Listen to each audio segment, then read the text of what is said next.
There's a moment in life, usually quiet and almost always unexpected, when you look at your decisions the way a chess player looks at the board after a long match. You see the mistakes you didn't mean to make, the moves you rushed, the patterns you repeated, and the strategies you thought were yours, but were never truly yours at all. Most people think they're choosing how to live, but in reality, they're reacting. Reacting to childhood patterns, old wounds, inherited beliefs, unexamined fears. A silent psychological algorithm running beneath every choice.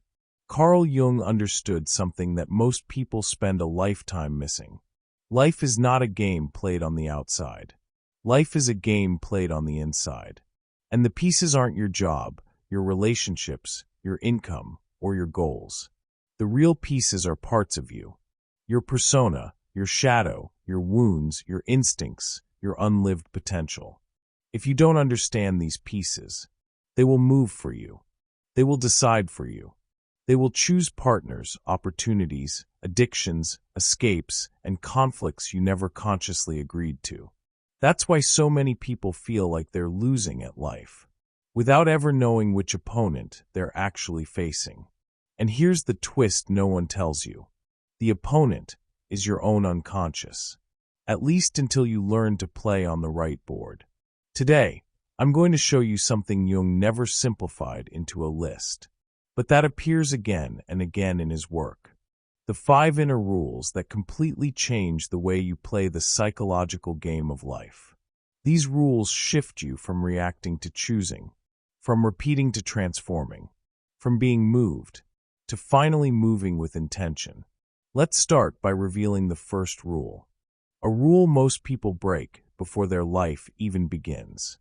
Most people spend years, sometimes decades, playing the wrong game with the wrong player. Not themselves, not their truth, not their deeper intelligence, but their persona. That carefully constructed version of you. Polite enough to be accepted, strong enough to look in control, harmless enough to not threaten anyone, competent enough to not disappoint, and strategic enough to survive whatever childhood taught you to fear. The persona is brilliant at one thing, making sure you fit in, but it's terrible at another, making sure you live. Because the persona doesn't make moves based on your desires, only on your defenses. It isn't trying to take you forward, just trying to prevent rejection, shame, or failure from catching up to you. If you've ever chosen a relationship because it was safe, a job because it was expected, a dream because it was practical, or silence because speaking would expose too much, you weren't choosing. You were letting the persona play your moves. The problem is simple. You can't win the game of life using pieces designed only to protect you. You won't fall in love deeply if your persona keeps negotiating whatever won't hurt. You won't transform if your persona keeps curating whatever won't disrupt. You won't grow if your persona keeps maintaining whatever won't reveal the parts of you you're still afraid to face. Jung said that the persona is only a fragment of who you are, but when you mistake it for the whole, you live a life so small, it never feels like yours.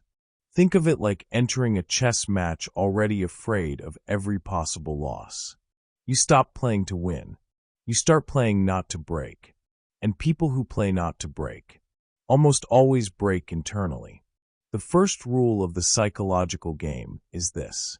Stop letting your persona sit at the table. Let your real self take the first move. Because when the persona plays, life becomes predictable. But when you play, honestly, vulnerably, courageously, the board finally begins to open. And it's only when the board opens that the deeper rules of the game start to reveal themselves. Let's move to rule number 2, where the opponent becomes visible for the very first time. There's a reason why a person can be intelligent, self-aware, even spiritually disciplined, and still end up making the same painful move. They swear it's the last time. They mean it.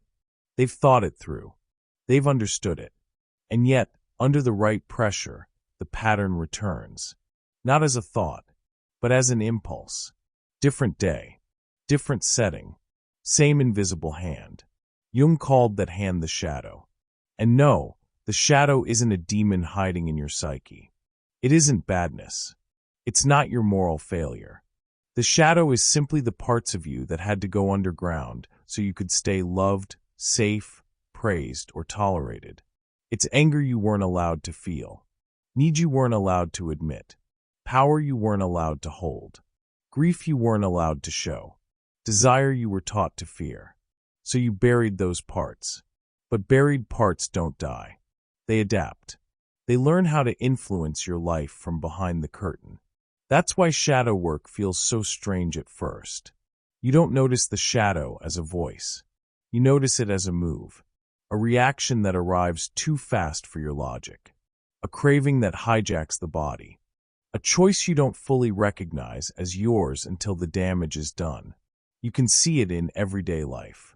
You want peace, but you keep walking into the same emotional storms. You want love, but something in you pulls away the moment love becomes real.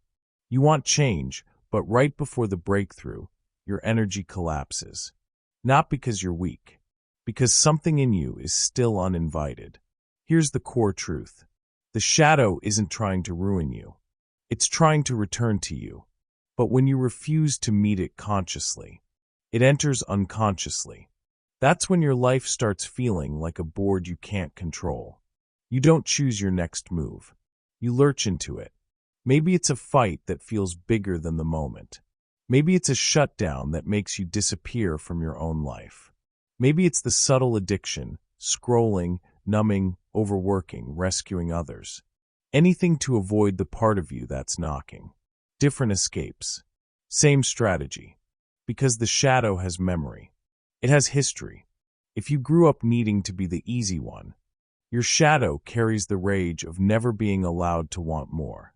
If you grew up needing to be the strong one, your shadow carries the sorrow you were trained to swallow.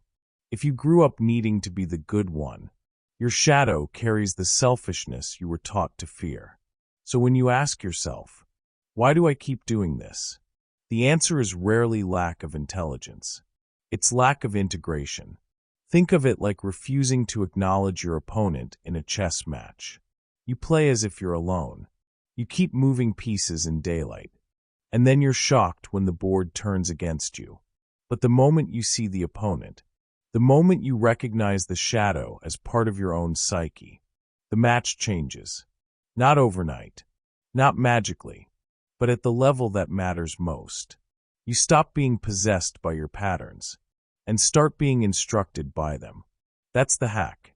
Rule number 2 isn't destroy the shadow. Rule number 2 is learn its language. And the shadow's language is emotional intensity. Spikes that feel too much for the situation. Urges that feel automatic. Reactions that feel like old scripts. Every spike is a message. Something in you that was exiled is asking to be included.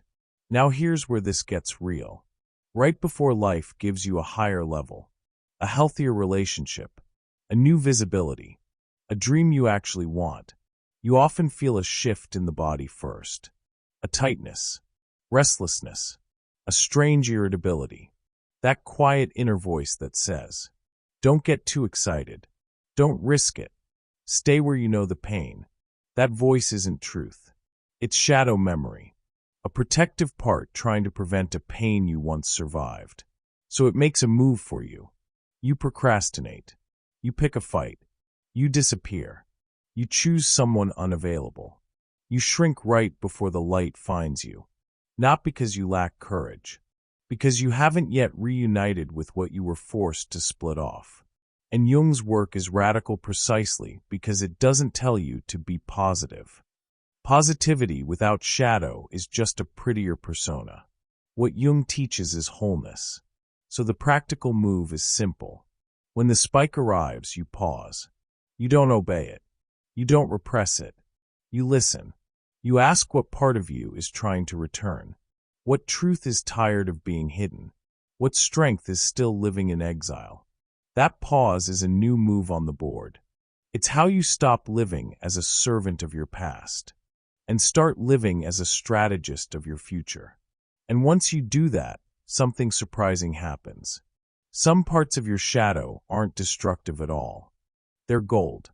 Your buried confidence, your unused authority, your ambition, your sensuality, your creative fire, your ability to say no without guilt, your ability to walk away without explaining. Jung called this the golden shadow. The strengths you abandoned because someone once made you feel unsafe for having them. When you reclaim those strengths, life stops feeling like survival. It starts feeling like alignment. Not a perfect life. Not a pain-free life. A life where nothing inside you is forced to play in the dark. Because when your shadow stops playing against you, it starts playing for you. And that's when the game becomes clear enough for the next rule. The outer board always follows the inner board. Once you begin to see the persona and the shadow, a new question appears. Why does life keep rearranging itself into the same shape? Different people, different jobs, different cities, yet the same emotional ending. Jung would say, because you're not living on one board. You're living on two. The outer board is what you can point to. Your routine, your relationships, your money, your choices, what you post, what you build, what you lose. The inner board is what most people never learn to read. Your emotional climate, your unconscious beliefs, your nervous system patterns, your hidden loyalties, your inner image of who you are allowed to be. And here's the rule. You can't keep playing the inner board unconsciously and expect the outer board to change consciously. Because the outer board always follows the inner one. Not in a mystical way, in a psychological way. If your inner board is organized around fear, your outer life will keep selecting safe moves. If your inner board is organized around unworthiness, you will sabotage the moment the board opens. If your inner board is organized around proving yourself, even success will feel like pressure, not freedom. And you can see this dynamic so clearly in the Queen's Gambit. On the surface, it looks like a story about chess, about tournaments, strategies, opponents, victories. But the real match isn't happening under the lights. It's happening inside her. Every outer win rises from a certain inner arrangement. Focus, trust in her own mind, inner coherence. And every outer collapse comes from an inner board still ruled by old wounds. That's why her brilliance doesn't truly stabilize until her inner world reorganizes. Not because the world suddenly becomes kinder, but because she stops playing life from fragmentation. It's a perfect Jungian truth. Your life can only grow as large as your inner world can hold. This is why people chase external upgrades and still feel empty inside them. They get the relationship, but their inner board is still wired for distrust. They get the recognition, but their inner board is still wired for shame. They finally arrive somewhere better, but their inner board is still wired for survival. So the life they built starts to feel like a prison they chose with their own hands. Here's a simple way to feel this rule in your body. Think of the last time you entered a room already expecting a certain outcome. Maybe you expected criticism. Maybe you expected rejection. Maybe you expected to be unseen. You walked in with a script, and suddenly you only noticed what fit that script. That's the inner board moving first. And because your inner board moved first, your outer choices moved second. You became quieter, or more defensive, or too agreeable, or overly intense. Not because the room demanded it, because your inner board predicted it. This is what Jung meant when he said that until you make the unconscious conscious, it will direct your life, and you will call it fate. Most people think fate is out there. Jung says fate is inside the parts of you you haven't met yet. So Rule 3 is about ownership. Stop blaming the outer board for patterns that are being generated on the inner one. Not to shame yourself, to free yourself. Because the moment you locate the source, you locate the lever. Now here's the hack that changes everything. When something keeps repeating on the outer board, don't ask, why does this keep happening to me? Ask, what is this repeating inside me? What belief is being protected? What wound is being reenacted? What identity is being confirmed? The outer board is not random. It's feedback. It shows you the architecture of your inner world. That's why two people can live through the same event and come out different. One person meets a breakup and collapses into, "I'm unlovable." Another meets the same breakup and wakes up into, "I was never meant to shrink there." Same outer move, different inner board. So the goal isn't control over life. The goal is clarity inside yourself. Because clarity inside creates coherence outside. Let me make this practical in a way your audience will feel immediately. If you want different relationships, you don't begin by hunting for different people. You begin by changing the inner role you keep playing in love. If you want a different career, you don't begin by forcing a new title. You begin by changing the inner belief about what you deserve to build. If you want peace, you don't begin by demanding a quieter world. You begin by meeting the part of you that is still at war. Two boards. One is visible. The other is decisive. And once you start working with the decisive one, something subtle happens. You stop feeling like life is a chaotic game happening to you. You start feeling like life is a psychological game unfolding through you. That shift is individuation. Not becoming a better persona. Not becoming someone impressive. Becoming aligned enough inside that the outside no longer needs to scream at you to get your attention. And that brings us to Rule 4. Because even when you see the inner board clearly, you still need to learn who is meant to lead it. After you stop letting the persona lead, after you begin to recognize your shadow's moves, and after you realize the inner board shapes the outer one, a different kind of question rises. If I'm not my persona, and I'm not my shadow, then who is meant to lead my life? Jung's answer is quiet, but absolute. The self, not the ego, not the version of you trying to win, not the version of you trying to stay safe. The self is the deepest organizing center of the psyche, the part of you that knows what you're here to become, long before your conscious mind feels ready to admit it. And this is where most people get stuck, because they expect the self to speak like a command, like a loud epiphany, like a lightning bolt that removes doubt. But the self doesn't shout. It whispers.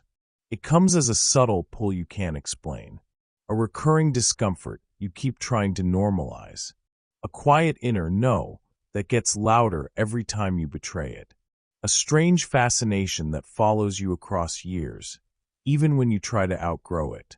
The self is not a motivational coach. It doesn't exist to make you comfortable. It exists to make you whole. So sometimes its whisper feels like peace, and sometimes it feels like disruption, because the self will ask you to expand. Before the ego feels ready to risk anything, it will nudge you away from relationships that still feel familiar but no longer feel true. It will ask you to stop shrinking in spaces where your old persona learned to survive. It will press on the exact places where your shadow still keeps you small. That's why the self often arrives first as tension, not anxiety, but tension. A sense that something is slightly off in the life you're living. Even if everything looks fine from the outside, you might be praised and still feel restless, loved and still feel lonely, secure and still feel like you're not inhabiting your real story. That isn't you being ungrateful. That is the self trying to recalibrate you. Jung would say that when you ignore the self, the psyche doesn't go quiet. It gets symbolic. You start having dreams that feel loaded with meaning. You keep meeting the same lesson through different faces. Life repeats a theme until you finally stop calling it coincidence. Not to punish you, to wake you, because the self knows something the persona never will. Your real life is not the life that earns approval. Your real life is the life that earns you back to yourself. So how do you hear a whisper?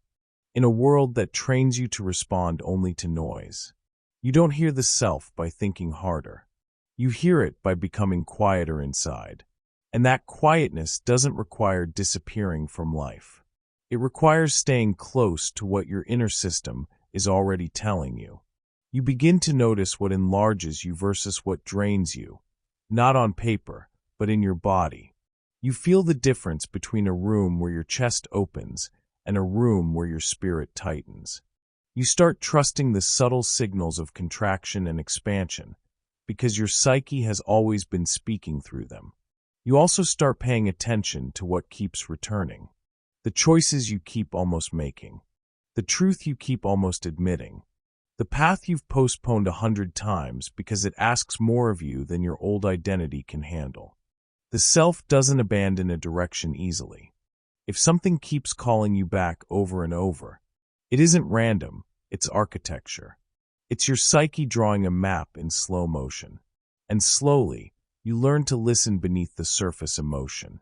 Sometimes what feels like sadness has anger underneath. Sometimes what feels like anger has grief underneath. Sometimes what feels like exhaustion is really fear of being seen. The self speaks in layers. When you stay on the first layer, you miss the message.